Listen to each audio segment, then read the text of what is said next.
আমার স্বামী প্রবাসে থাকে। আমার বিয়ের 3 মাস পর সে প্রবাসে পাড়ি জমায়। সে কিছুদিন ভালোই কথা বলছিল, ফোন দিয়ে আমার খোঁজ খবর রাখতো, কী করেছি কী খেয়েছি সে জানতো।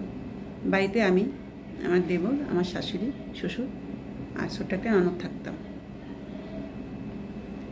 আমাকে দেখে শুনে তারা তাদের বাড়ির বউ করে নিয়ে আসেন। আমার স্বামী আমাকে এক বিয়ের বাড়িতে দেখে পছন্দ করে আমাকে আমার বাড়িতে প্রস্তাব পাঠিয়েছিলেন এবং তারপরে আমার ফ্যামিলির সাথে কথাবার্তা বলে তারা আমাকে দেখে শুনে বাড়ির বউ করে নিয়ে আসেন। আমার স্বামী খুব সুন্দর ছিল, তার ব্যবহার আচার খুব নম্র ছিল, ভদ্র ছিল, সহজ সরল মানুষ ছিল একজন। ঠিক আছে, সে আমাকে ভীষণ ভালোবাসত এবং ভালোবাসে। যেদিন যায় তার আগের দিন রাতে সে আমাকে ধরে অনেক কেঁদেছিল। আসলে আমরা মধ্যবিত্ত পরিবার, না গেলে দেশে কী করে খাবো, তোমাকে কি করে সুখে রাখবো, তোমার চাহিদা কিভাবে মেটাবো, আমাকে অনেক কথা বলে বুঝিয়ে শুনিয়ে সে পরদিন পাড়ি জমায় বিদেশে।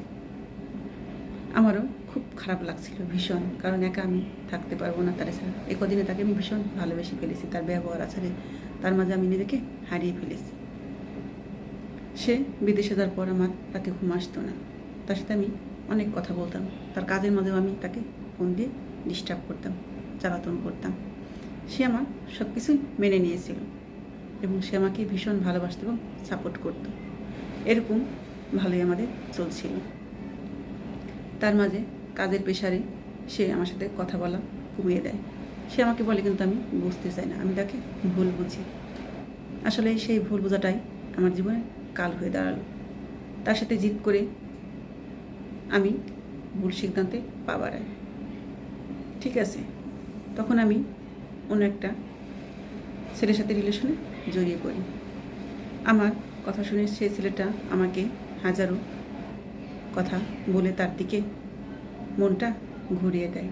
সে আমাকে ভীষণ ভালোবাসা দেখায় এবং ভালোবাসে, অনেক কেয়ার করে, যেটা আমার স্বামী করতো প্রথমে। তারপরে কাজের প্রেশারে সে সবটা ভুলে যায় এবং আমাকে সে সময় দিত না, ভালো করে কথা বলতো না। আমি অনেক রাগ জিত করতাম, এরকম অনেক মাস হয়ে গেল। তারপরে ধীরে ধীরে এই একটা ছেলের সাথে আমার মোবাইলে পরিচয়, ভালোই সময় কাটাতাম। তাকে সে আমাকে নক করেছিল, আসলে আমি তার নকে উত্তর দেইনি। কিন্তু যখন আমার স্বামী যখন আমাকে একটু অ্যাভয়েড করলো, কথা বলা বন্ধ করে দিল, তখন আমি সেই ছেলেটার উত্তর দিলাম। সঙ্গে সঙ্গে রিপ্লাই চলে আসলো। তারপর দুজনে বেশ কথাবার্তা চলছিল। আমি আমার সবটা খুলে বললাম। সে আমাকে আমার স্বামীর বিষয়ে অনেক বাজে কথা বলল। ঠিক আছে, তবে ধীরে ধীরে তার সেই ছেলেটার ব্যবহার আছে, সেই ছেলেটাকে আমি ভালোবেসে ফেললাম। তারপরে সিদ্ধান্ত নিলাম সেই ছেলেটাকে আমি বিয়ে করব। প্রবাসীর বউ হয়ে আর থাকবো না, এটা জীবন নয়, এটা কারাগার।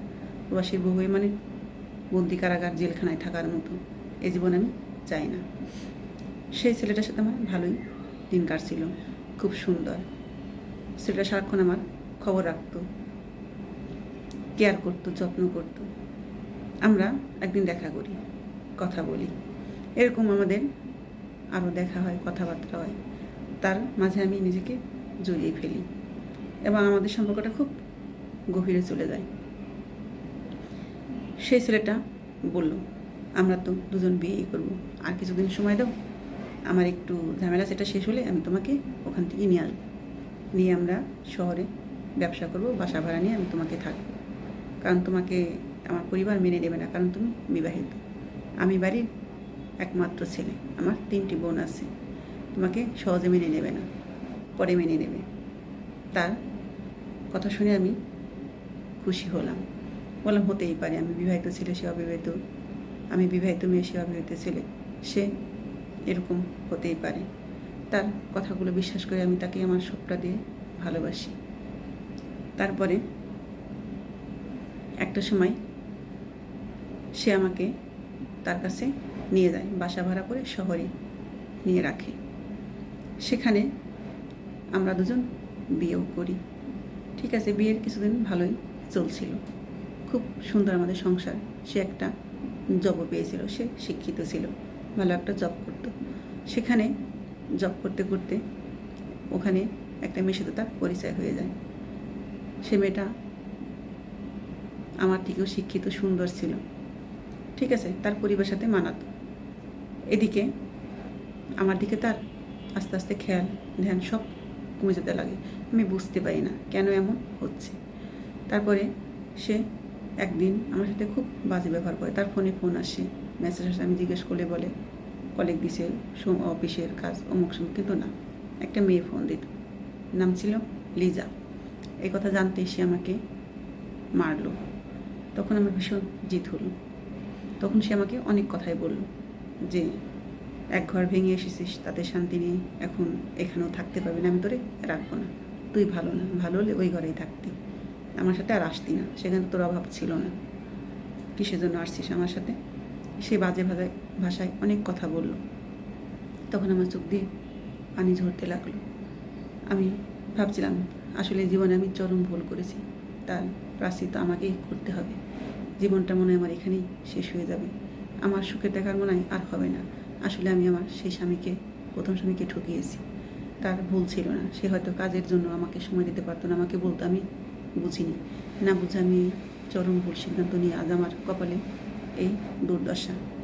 সেই আমার বর্তমান স্বামী আমাকে বলল, আমি ওই মেয়েকে ভালোবাসি, ওকেই বিয়ে করবো, আমার পরিবার তোকে কোনোদিনও মানবে না, তোকে নেবে না, আমি ওকে বিয়ে করে আমার পরিবারের কাছে থাকবো, তোর সাথে আমি আর থাকবো না, তোর জীবন যা মন চায় তাই কর। আমার সাথে তুই তুকারি বা ভাষায় এবং বাজে ব্যবহার করলো। তখন আমার দুই চোখে অন্ধকার নেমে আসলো। আমি কি করব ভেবে পাচ্ছিলাম না। ঠিক আছে, আমি কোন মোহে এই ছেলেটাকে বিশ্বাস করে ভালোবেসেছিলাম। আসলে নারীরাই ভুল করে, ঠিক আছে, জিদের কারণে নারীদের জীবনটাই শেষ হয়ে যায়। তারা বুঝতেও পারে না যে কোন অন্ধকারে তারা এগোচ্ছে। তাই বলি বোন, সময় থাকতে বুঝে শুনে সম্পর্ক করবে। স্বামী প্রবাসে তাকে সময় দিতে পারে না বলে তাকে অবহেলা করো না, তারপর জিদ করে অন্য পুরুষের সাথে সম্পর্ক করো না, তাহলে জীবনটা অন্ধকারে ঢেকে যাবে। একটা কথা মনে রাখবে, পুরুষ প্রবাসে যায় তোমাদের সুখী করতে। যদি তোমরা সেই কষ্ট না বুঝে তাদের কষ্ট দাও, তাদেরকে ছেড়ে চলে দাও, তাহলে সেই দায়ভার তোমার, সেই পুরুষের না। তাই কখনো ভুল করেও স্বামীর পর জিদ করে অন্য পুরুষে আসক্ত হবে না, তার সাথে জীবন যাবে না, এর পরিণাম খুব ভয়াবহ খারাপ হবে। আসলে এরকমই হয় প্রবাসী বউদের সাথে। প্রবাসী বউরা এরকমই ভুল করে তাদের জীবনটা নষ্ট করে ফেলে। তাই বলি বোন, সময় থাকতে নিজেকে গুছিয়ে নাও, এরকম ভুল করলে শুধরে যাও, কারণ সেখানে তুমি কখনোই সুখ পাবে না। ঠিক আছে, আসলে এই কথাগুলো আমার এক পরিচিত বোনের আসল জীবন কাহিনী, তার সাথে এমনটাই হয়েছে।